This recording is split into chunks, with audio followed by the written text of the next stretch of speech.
Welcome into a special edition of New Track Record Podcast. Caleb Hatch, Justin Kinney with you. No regular episode this week, but we are chatting with John Oreovicz, author and longtime motorsports writer covering IndyCar, CART, now covering IMSA. And we've talked with him previously about some of his books, and he has a new book that is out, Class of 99, Triumph and Tragedy in the 1999 CART IndyCar Series. John Oreovicz, thanks for coming on. Oh, thanks for having me on, fellas. How are you? Doing well. So last time we chatted, I think it was about Indy Split, which is a great read. And this, of course, happened during the Split era, the Class of 99 book. What inspired you to specifically write about this season? That's a hard question to answer. As an author, you're always looking and hoping for new topics. And after I finished the Split, I just kind of cast my thoughts around, and I thought, you kind of see these days this type of project, it's not uncommon. Whether it's at the newsstand, you'll see the English magazines will focus on one year, and they'll put out a bookazine type thing about the year 1975 in rock and roll or something like that. And I don't know, I got to thinking, it's like, what to me was, I hate to use the word greatest because that's a little too broad, but what was the most interesting or most compelling IndyCar season, certainly that I covered. And then I went back and I thought about the past, and I came up with the 1999 CART Championship, and there's about a dozen reasons why it was great. But ultimately, to me, the greatest thing that came out of it is that you had this fantastic championship battle, but ultimately what that season did is it kind of launched this generation of young drivers who were all born within a couple years of each other, who went on to carry IndyCar racing for 20 or 30 years the way that the so-called greatest generation, Mario and AJ and the Unser brothers and those guys did. And I just, these guys, I really avoided politics in this book.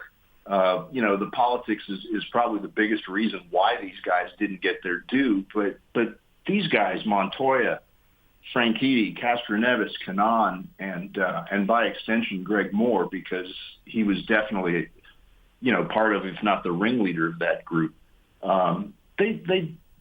They're heroes. They're the 21st century stars of IndyCar racing. And I just, because the sport has been devalued in the last 20 or 30 years, they just haven't gotten the accolades that I believe they deserve. John, set the stage for us for what the sport looked like in 1999. It's now a quarter century ago, to make all of us feel old. But what was the landscape of open wheel racing, and what was the overall feeling and vibe of the sport way back in 1999? I can generally speak only for the CART side, because that's what I was covering in that era. And one of the things going back on this project and talking to the people who were involved and reminiscing was just how absolutely great it was on the CART side up through the end of the 90s. I mean, you had 4 or 5 chassis manufacturers, you had 4 engine manufacturers, you had 2 tire manufacturers, you had this fantastic competition. The cars were, if you look at one of today's, ancient Indy cars, it's probably 60% of modern Formula One technology, whereas the CART cars of that era were 85 or 90% of Formula One. They were really cool race cars, both to look at and to listen to and to watch. You did not have the safer barrier and the Hans device. Those innovations came on in the 2 or 3 years after 1999. So there was still that element of danger involved that is thankfully diminished in the modern era.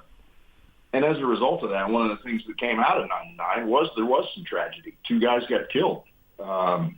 One guy relatively unknown, Gonzalo Rodriguez, who was a Formula 3000 star of the time, who drove a couple races for Penske that year, and Greg Moore, who I and just about everybody else that was involved with IndyCar racing in those days. He was going to be the next big star. And unfortunately, he got killed at the age of 24 in the season finale of the 1999 CART season. So that's another theme that kind of goes through this, the big what if, because you look at the immediate aftermath to when Greg got killed. He got killed at 12:15 in the afternoon, and by 7:30 that night, Penske was meeting with Elio Castroneves to fill the seat. And if you look at what Castroneves has accomplished with Penske, where he won 30 IndyCar races, including 3 Indy 500s, if you include 2002, and you think, man, Greg Moore, I don't want to say he would have mopped the floor with it, but with Elio, but in 1999, Greg was a much more highly regarded prospect, and he'd been singled out with Gilles de Ferran as the guys to bring Penske racing back under the new leadership of Tim Cindric. Castroneves went on to have a hell of a career, and who knows what would have happened if the Penske opportunity had not come for him in those terrible circumstances. John, when you look at writing a book like this, you're like, all right, I know the topic. How then do you go about putting together? Where do you start? What's step one in tackling such a project? I was fortunate that I had the vast majority. 1999 was my first year back in the press after I did 2 years of PR for Pac West Racing with Mauricio Gugelmin and Mark Blundell as my drivers. And I was very excited to get back in the press that year because it was what I wanted to do, and I was able to step back in 1999 at a higher level thanks to the exposure I got as the Pac West PR guy. And I'm probably too much of a pack rat for my own good, but and then you say what sparked this project. One of the things that probably sparked it was going through a drawer and finding my notebook from Fontana in 1999, the race where Greg Moore got killed. And then I looked through my computer, and I had most of my computer files from that year. And then from there, you think, wow, the prospect of writing a book is really daunting and massive, 100,000 words. And it gets a little easier if you just try to organize your thoughts and break it down to 20 or 25 manageable chunks. It's a lot easier to write 4,000 word essays than it is to think about cranking out 92,000 words. So once I kind of made that breakthrough when I was doing the Indy Split book of just understanding the craft of how to write a book, and obviously things change as you go along, and you maybe remember things or understand things are more important than others. But yeah, if you have that basic outline to start with, and you've got these kind of targets or goalposts to go after, and then the challenge for me as a writer is you want to make it a page turner. You want people to appreciate it, some for the writing as well as just for the information that they're gaining. And so you always want to try to make the lead in and the ending of chapters compelling and exciting so people don't want to put the book down. And I hope I've succeeded with that. Oreo, you obviously lived through this season, so it's maybe not a whole lot of surprises, but doing your research and going back, was there anything that surprised you or that you learned that you didn't realize living through this back in 1999? Well, one of the things, honestly, was just how good Castroneves was. In 1999, he was driving for Carl Hogan. It was his second year in the series. He'd driven for Tony Bettenhausen the first year. And Tony Kanaan had beaten him to Rookie of the Year's honors in 98, the first year. Tony was driving for Tasman Motorsports, Steve Horn's team. Elio had a better individual finish with a second to Tony's third. But Tony, had more points overall and was therefore Rookie of the Year. And then in 99, Tony's was with the same team, but it had been purchased by Jerry Forsythe as kind of a satellite or auxiliary team to his players' team that had Patrick Carpentier and Greg Moore. So nothing really changed other than they got they kept Honda engines, which I think that was part of Jerry's end goal, but that's all kind of a side point. Castroneves was really quietly impressive in that 99 season. He was driving a Lola Mercedes, and Castroneves was kind of the guy that put Lola back on the map in the sense that they'd been really uncompetitive. Almost everybody was running a Reynard of the customer teams. And Castroneves had some really impressive performances in this Lola Mercedes, especially on ovals. And the other really impressive thing about that is that Mercedes engine that year was just junk.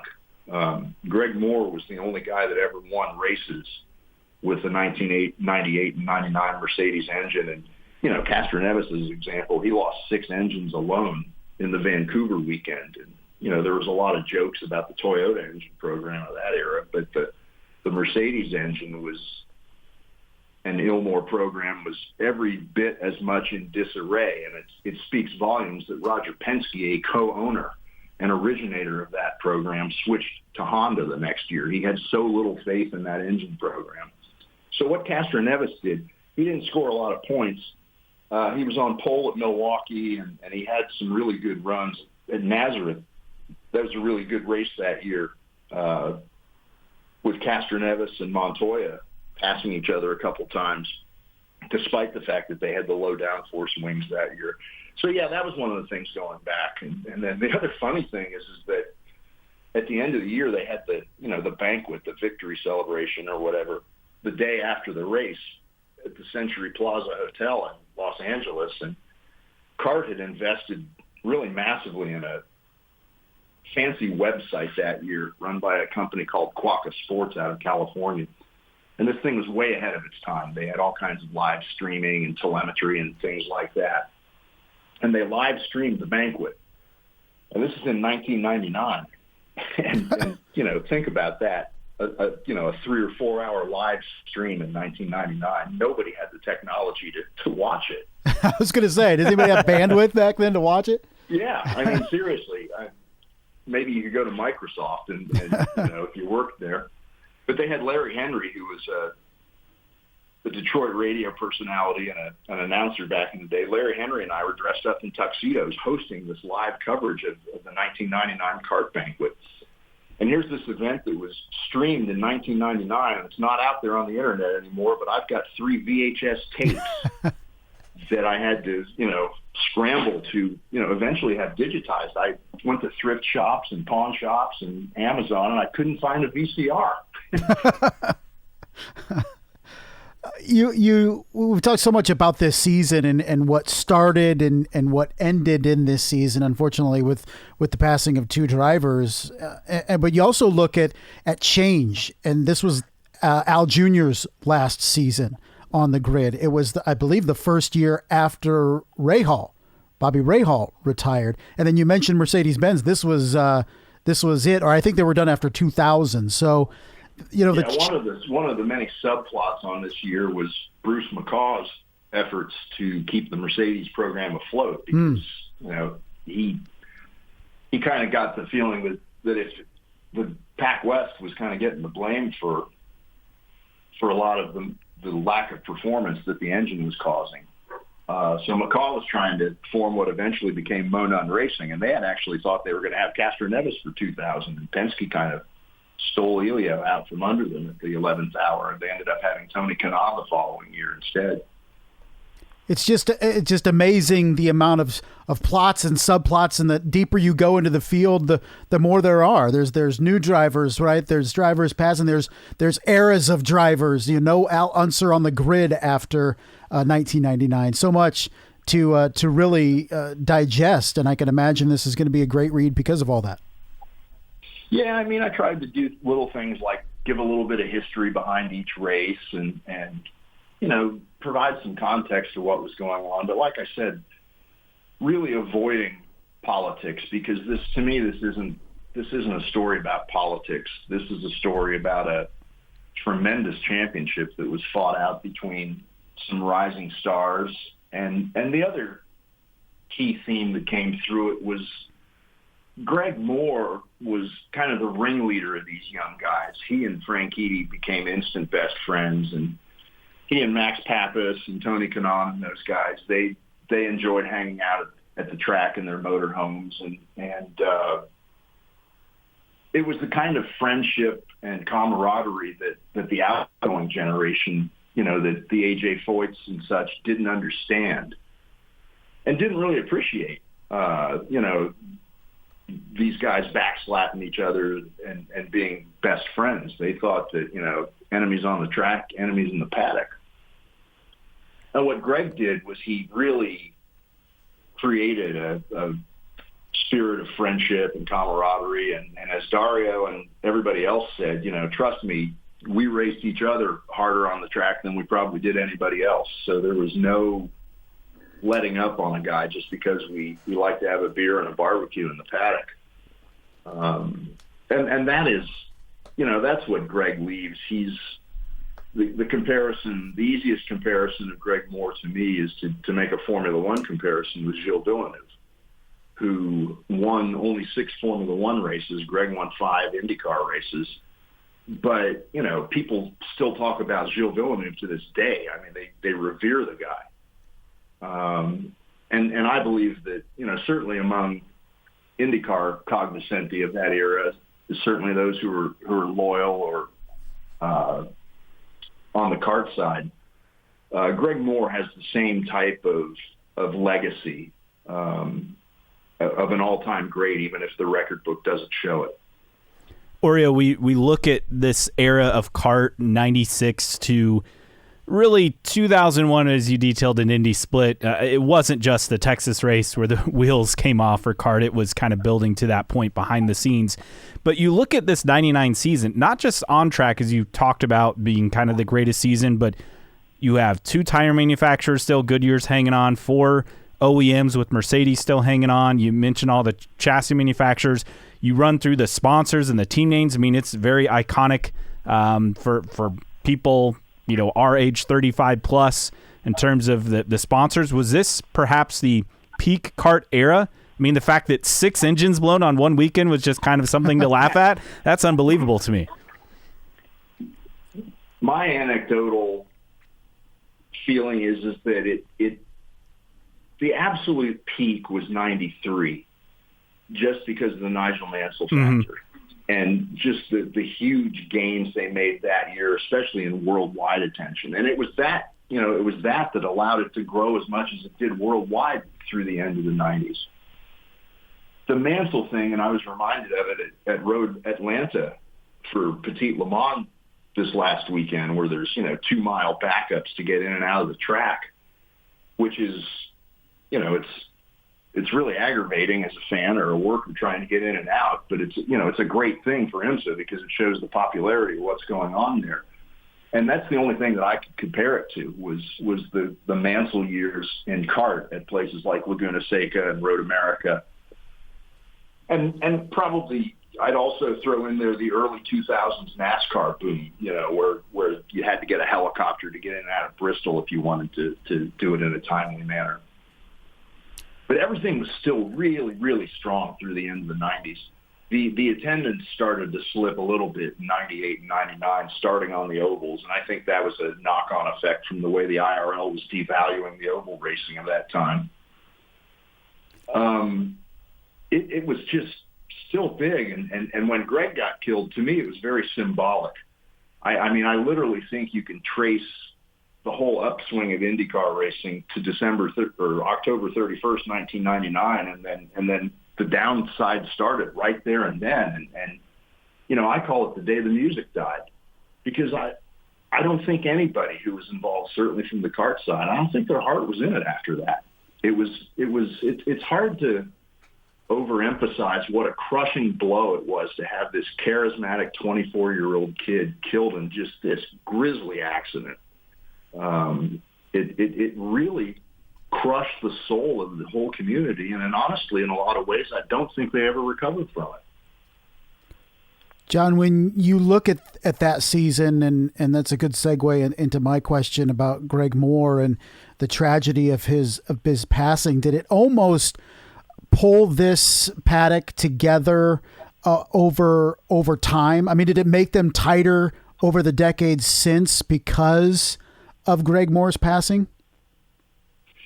No, I think there's an almost complete disconnect from today's IndyCar series. And I mean, whether it was the CART series or the IRL series of the 90s. I went to Nashville a couple weeks ago, and I was just astounded by how dead the atmosphere was.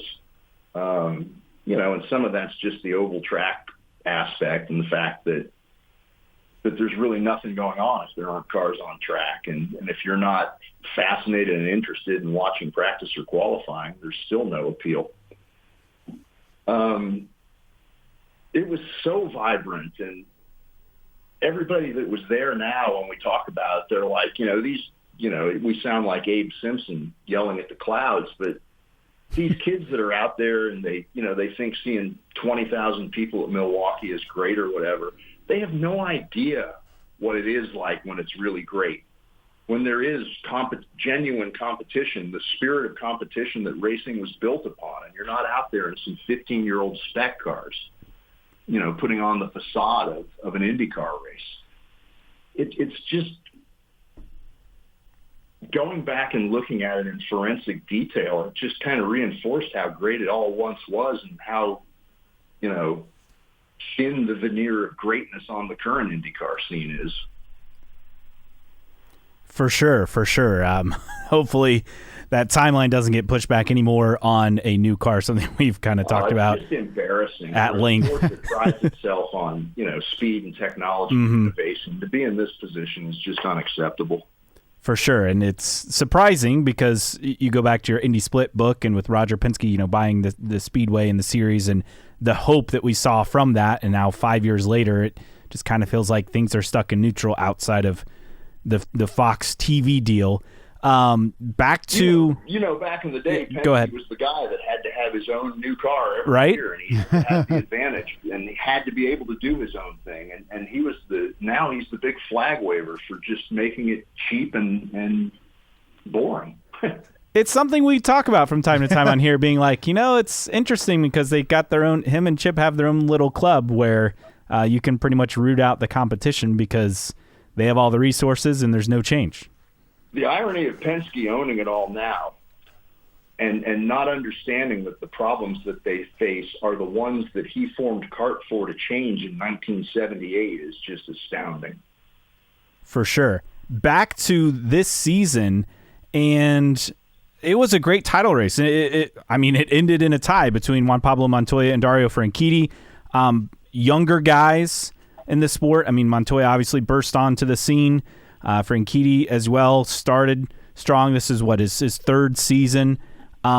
This battle back and forth. Montoya won the tiebreaker based on simply winning more races, but what was it like down the stretch between these two drivers? Well, Franchitti was kind of expected. He was kind of the favorite that year. He'd come on really strong in 98, and he was the only guy that was able to consistently challenge Alex Zanardi in the second half of 1998.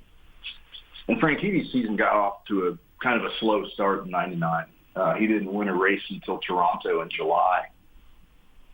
But Montoya won a bunch of races, but he also wasn't as consistent as Dario. Dario racked up the podiums, and so he kept himself in the points chase. And then he pulled ahead a little bit in August. And then he had a couple of bad races at Vancouver and Laguna Seca. And that allowed Montoya to pull back ahead. And Montoya had a reasonably comfortable lead going to the Houston race, which was the 18th of 20 races. Imagine that, 20 races around the world that go from March to October. And Montoya just, he had two really crappy races at a bad time. He crashed out in Houston when he claims he didn't get a warning from the team that Castro Neves had crashed, and something like 13 cars went by Elio before Juan piled into him. And Franchitti finished second to Tracy in that race, and the big topic at that race was team orders, because he still had a chance in the championship, and he ultimately finished third. But Barry Green just, he didn't want to pull the team orders card. People are saying, oh, man, if Dario loses the championship by 5 points, we're going to look back on this. And sure enough, he goes on to tie. But the way he was able to tie was by dominating the Surfers Paradise weekend. He put it on pole by 0.8 of a second, which is an absurd margin.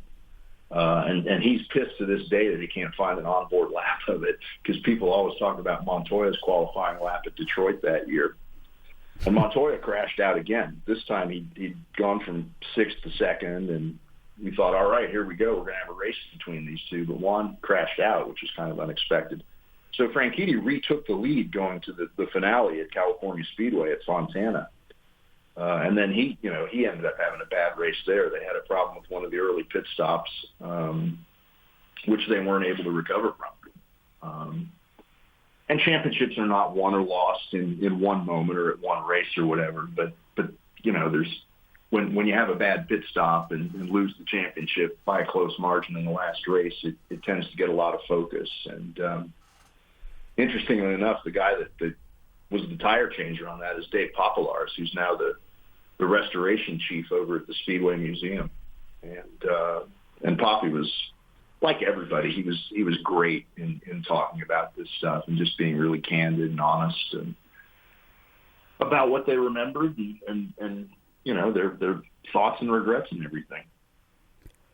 John, what I found fascinating, and we talk about how this was a different era, is there were only 14 drivers that year that completed every race with a singular team, and just so many different drivers, 4 or 5 races here, 3 races here, 2 races here. Just what was the landscape of the driver market, I guess, back then? Because we're used to, 20, 25 drivers in the same seat every year, maybe a late change. I hate to correct you, but I thought there was a hell of a lot more stability back then. Really? I mean, if you look at the field that year, so there were basically 24 or 25 guys that drove every race, and all but Richie Hearn and maybe one other ended up winning an IndyCar race in their career. So no, I think that, I don't mean to scold you here, but no, there were 24 full-time guys that year that didn't change. There was one Dale Coyne car where Dale Coyne ran 3 or 4 cars, but obviously that hasn't changed a whole lot all these years later.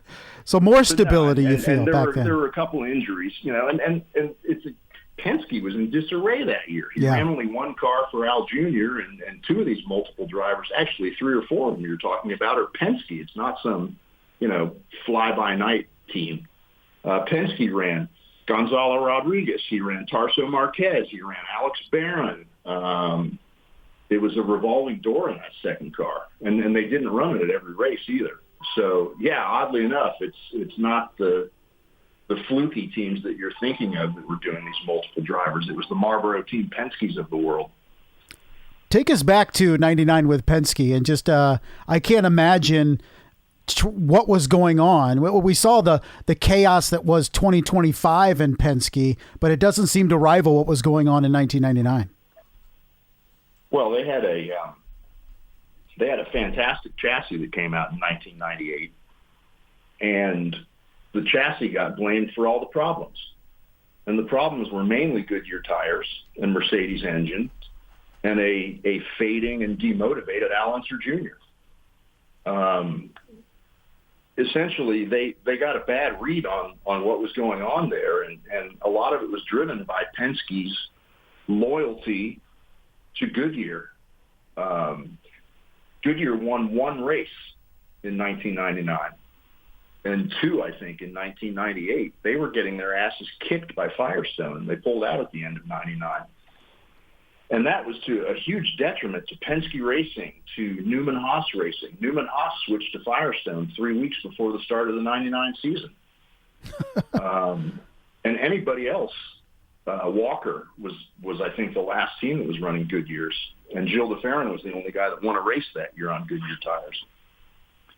So Penske was getting a bad read on why they were uncompetitive. And I think you kind of see the result of that was that he hired Tim Cindric in late 1999 to come in for what turned out to be a 25-year, a pretty darn successful 25-year run there.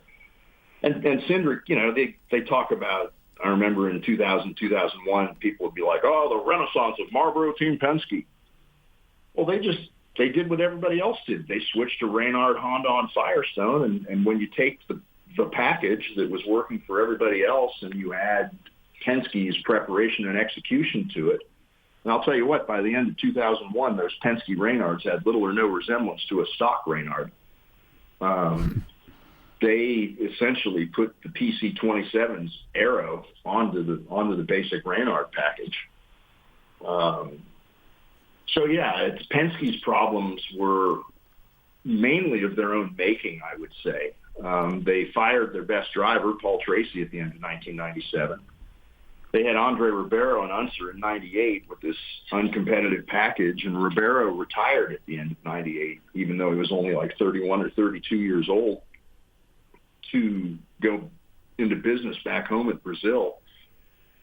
And so they were in big trouble. Al Jr. was never a great development driver. He was never a great technical driver, and he was never a great team leader. And as Al Jr.'s personal life was falling apart in the late 90s, which of course culminated in Cody coming down with transverse myelitis in February of 1999, I mean, some of it is understandable why the guy was in a tailspin, but at the same time, he wasn't upholding his professional responsibilities in that era.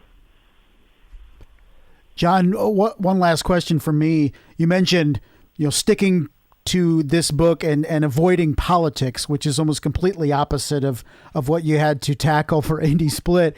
How different was this book to write as opposed to Indy Split? Because I'm sure you ran into a lot of roadblocks with people not wanting to talk Indy Split, and then probably a little bit more receptive reaching out to people for this book. For this one, it was more of an emotional project. I mean, the Split book was like a job. It was so obvious that it had to be done by somebody. And, for a long time, nobody other than an obscure person named Sigur E. Whitaker, who wrote a paperback book called The 30-Year War, which is heavy on research and light on correctness. It was an obvious topic, and the 1999 CART season isn't an obvious topic, but the more you read about it and the more you learn about it, it is an obvious topic. And just the emotions that year of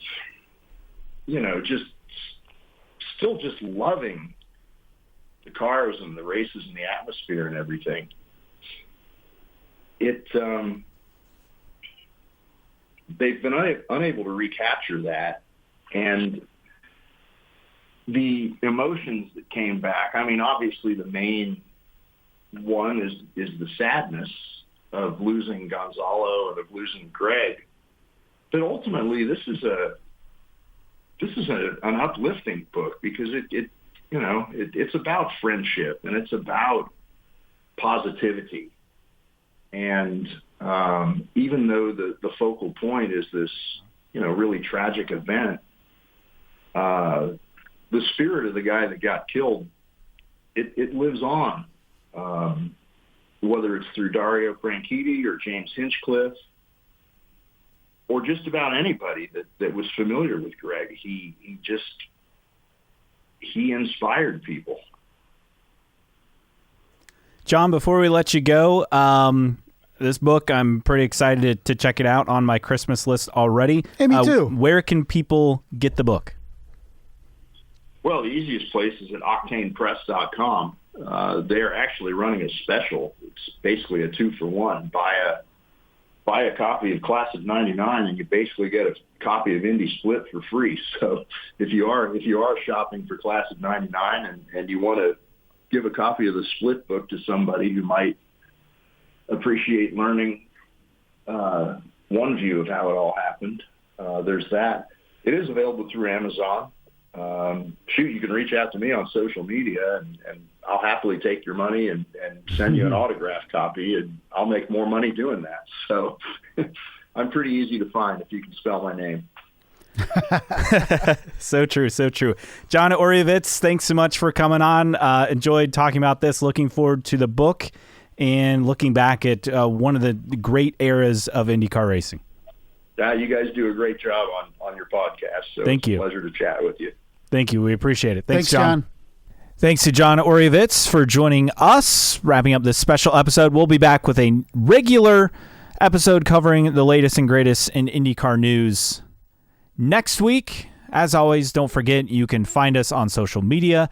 Our Twitter/X handle and Instagram handle is IndyCar Podcast. On Facebook, just search for New Track Record. You can email us, newtrackrecordpodcast@gmail.com. Send us your questions, comments, rants, concerns. Support us via Patreon, patreon.com/newtrackrecord. And as always, download and listen on your favorite podcasting platform, whether that is Apple Podcasts, Spotify, or wherever you find your podcasts.